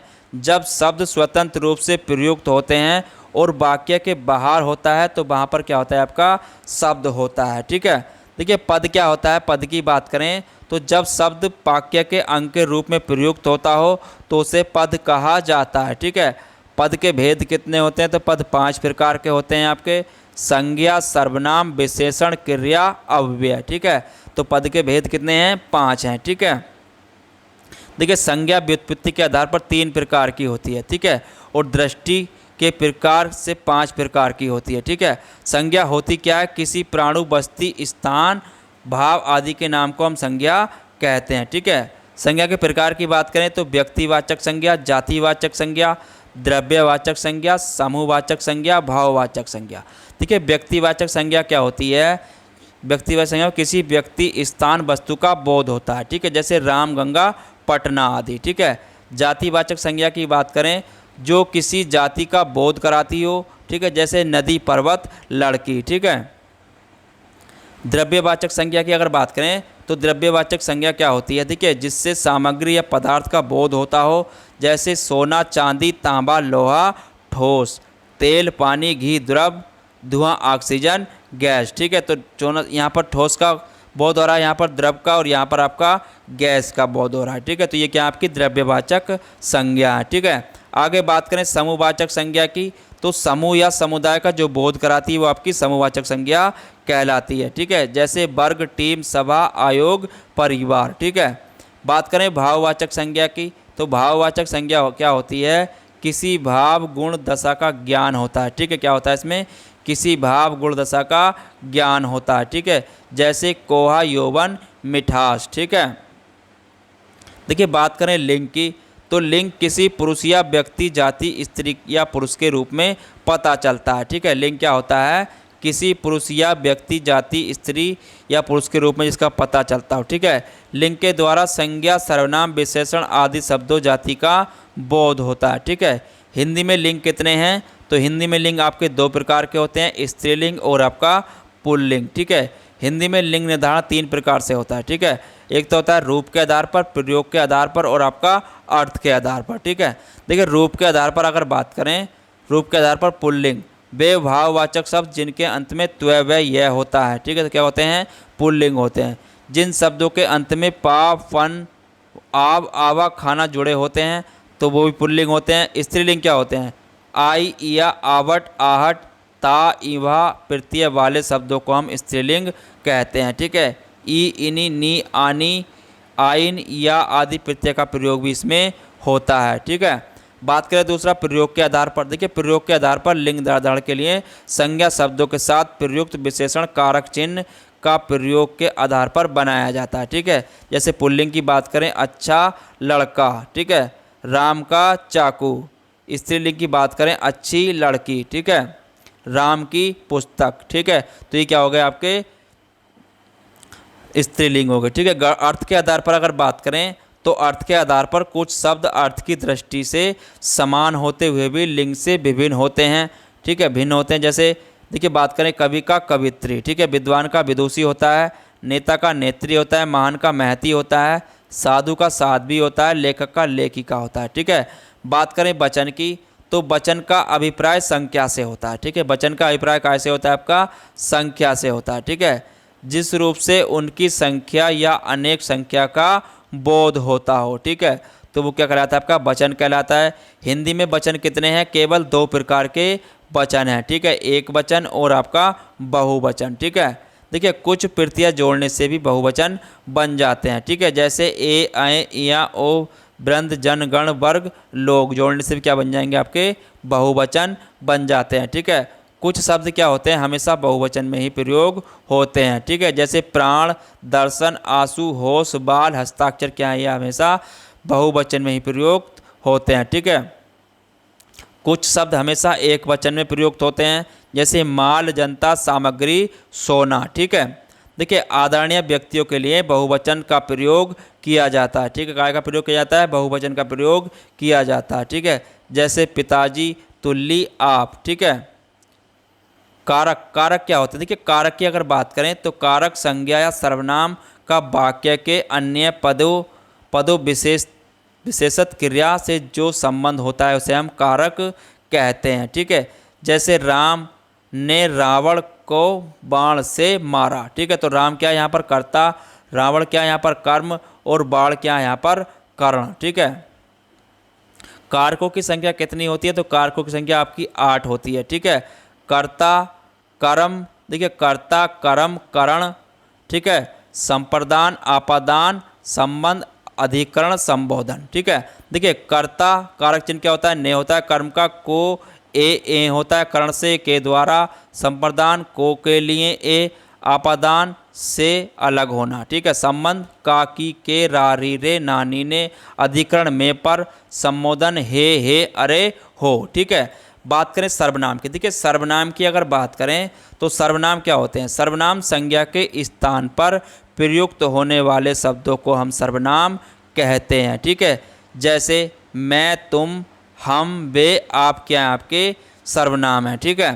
देखिए इनमें से किसी के नाम का प्रयोग नहीं होता है, ठीक है। सर्वनाम के कितने भेद होते हैं? तो 6 भेद होते हैं, ठीक है। पुरुषवाचक सर्वनाम, निश्चयवाचक सर्वनाम, अनिश्चयवाचक सर्वनाम, संख्यावाचक सर्वनाम, प्रश्नवाचक सर्वनाम और निजवाचक सर्वनाम, ठीक है।